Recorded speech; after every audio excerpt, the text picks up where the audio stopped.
नमस्कार साथियों, कैसे हैं आप लोग। आपको मेरी पहली वीडियो मिल गई होगी अलंकार पार्ट 1 की। आज मैं आपको अलंकार पार्ट 2 की मैंने वीडियो बनाई है। तो इस वीडियो को देखने से पहले प्लीज़ इसको सब्सक्राइब कर दीजिएगा, लाइक कर दीजिएगा, बेल आइकन का बटन दबा दीजिएगा और शेयर कर दीजिएगा।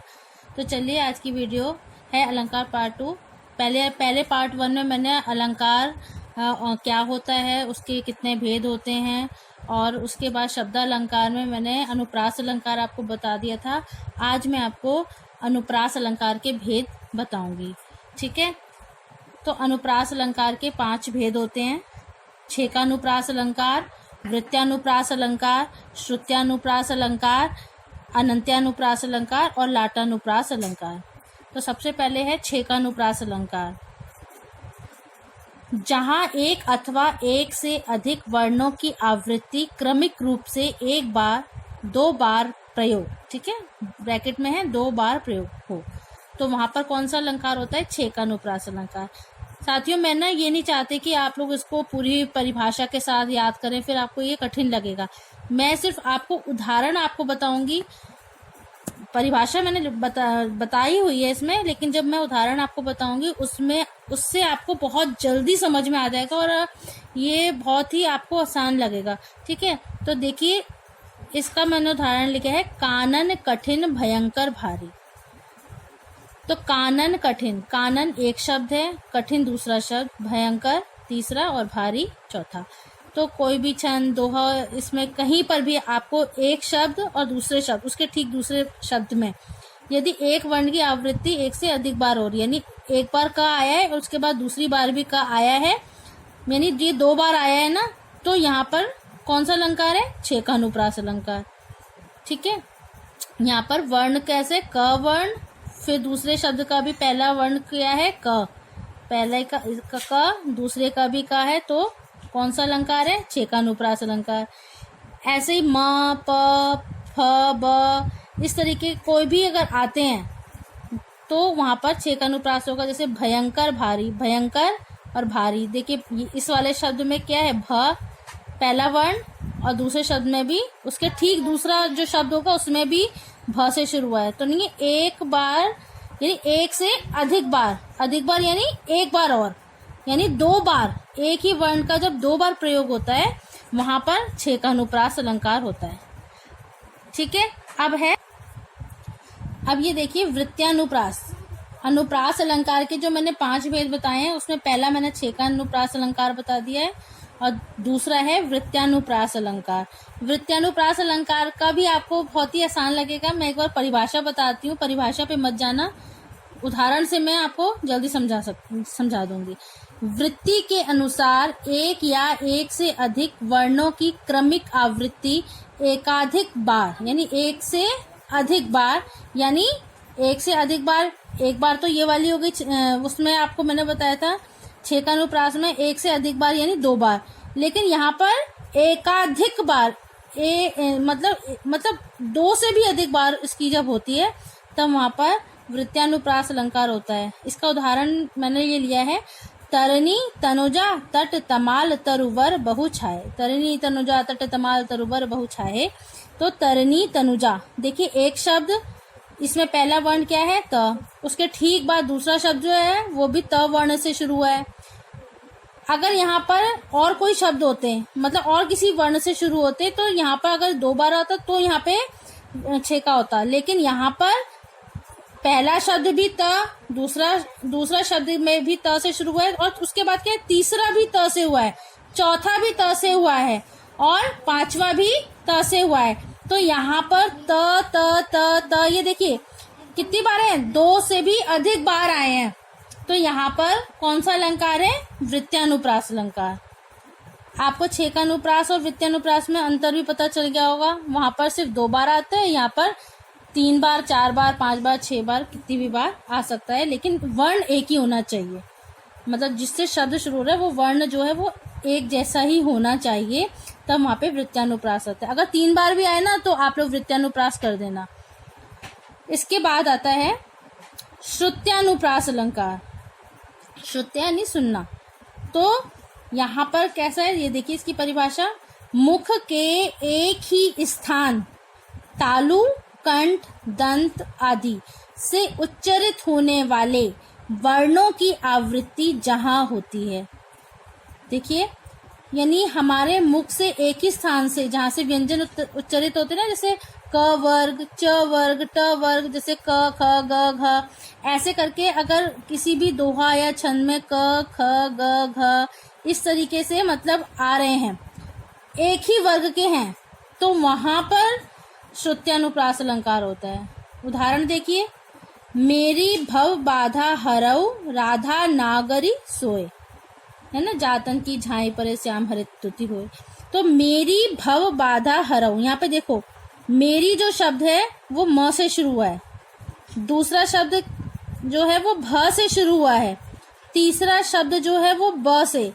और अब आप जब क ख ग घ पढ़ते हैं, व्यंजन पढ़ते हैं, तो आप देखिए ये जो है ये एक ही वर्ग के व्यंजन है, और ये एक ही एक जैसे मतलब कि एक के इसलिए हुए क्योंकि ये एक ही स्थान से उच्चारित होते हैं। देखो, मेरी भव बाधा हरऊ, ये कौन सा वर्ग है? देखो प वर्ग है ना, प वर्ग में प, फ, ब, भ, म, ये तीनों ही आ रहे हैं ना, और ये कौन से हैं? ओष्ठ व्यंजन है। ये जो ओष्ठ व्यंजन है यानी कि एक इनका जो उच्चारण है वो ओष्ठ है, यानी ये ओष्ठों की मदद से बोले जाते हैं। तो यहाँ पर जो एक ही जो वर्ण, ऐसे वर्ण जो एक के बाद एक ही स्थान से उच्चारित होते हैं, वहां पर श्रुत्यानुप्रास होता है। मेरी भव बाधा हरऊ राधा नागरी सोई, मेरी म, भव भ और बाधा ब, प, फ, ब, भ, म। देखो प वर्ग में ये तीनों ही आ रहे हैं और एक ही स्थान से उच्चारित हो रहे हैं, इसीलिए यहाँ पर कौन सा अलंकार है? यहाँ पर श्रुत्यानुप्रास अलंकार है। अब आगे चलते हैं, ये देखिए अंत्यानुप्रास अलंकार। इसके बाद कौन सा है? अंत्यानुप्रास अलंकार, यानी अंत का। तो इसमें छंद के चरण के अंत के वर्ण समान होने पर अंत्यानुप्रास अलंकार होता है। छंद के चरण, चाहे छंद के चरण जो होते हैं वहाँ पर उसका जो अंत होता है, यानी कोई भी आप कविता पढ़ते हो तो आप जैसे आप राइमिंग वर्ड्स पढ़ते हो, या हम उसको तुकांत भी कह सकते हैं। तुकांत यानी जिसका अंत जो है ना वो समान होना चाहिए, तो वहाँ पर ये अंत्यानुप्रास अलंकार होता है। जैसे उदाहरण से हम समझते हैं, या अनुरागी चित्त की गति समुझे नहीं कोय, ज्यों ज्यों बूढ़े श्याम रंग त्यों त्यों उज्जवल होय। यहाँ पे देखिए अब तुकांत कैसे है, यहाँ पे कोय और होय, और इसका अंतिम जो वर्ण है वो कौन सा है? य।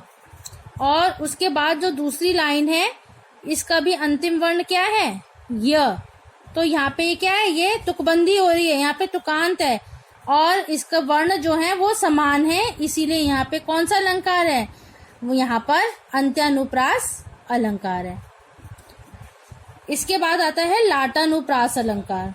इसका ये अंतिम भेद है, अनुप्रास अलंकार का अंतिम भेद लाटानुप्रास अलंकार। पांचों हैं, आप ये नहीं है कि आप इसको क्रम से ही इसको याद करेंगे, इसको हम कैसे भी याद कर सकते हैं, लेकिन हमें इसको समझना जरूरी है कि कहाँ पर कौन सा अलंकार होता है। तो लाटानुप्रास अलंकार, जहाँ एक ही अर्थ वाले शब्द या वाक्यों की आवृत्ति होती है, ठीक है ना, एक ही अर्थ वाले शब्द या वाक्य। तो यहाँ पर एक पूरा वाक्य होगा, उसके ठीक नीचे दूसरी लाइन भी वैसे ही लिखी होगी, लेकिन दोनों लाइन समान होते हुए भी या थोड़ा बहुत अंतर होता है, लेकिन वो दोनों ही समान लगती हैं, लेकिन अन्वय के द्वारा उनका अर्थ जो है वह बदल जाता है। ये नहीं है कि एक लाइन का जो अर्थ है वही दूसरी लाइन का होगा, ऐसा नहीं है। दूसरी लाइन का भले ही पहली लाइन की तरह दूसरी लाइन लिखी हो, लेकिन उसका अर्थ जो है वो बदल जाता है। देखो हम उदाहरण से इसको देखते हैं। पूत कपूत का धन संचय, पूत सपूत का धन संचय। देखो देखने में दोनों लाइन जो है वो समान लग रही है, लेकिन थोड़ा सा अंतर यहाँ पर क्या हो गया, यहाँ पे कपूत लिखा है, यहाँ पे मैंने सपूत लिखा है। तो यहाँ पर दोनों पूरा वाक्य जो है वो समान है, थोड़ा सा अंतर है। और कई जगह तो ये होता है कि अंतर होता ही नहीं है, दोनों पंक्तियों में अंतर बिल्कुल नहीं मिलेगा आपको लगेगा कि ये लाइन दोबारा से ऐसे ही लिख दी है, लेकिन दोनों लाइन के जो अर्थ हैं वो अलग अलग होते हैं। ये नहीं है कि एक ही सा अर्थ मिलेगा।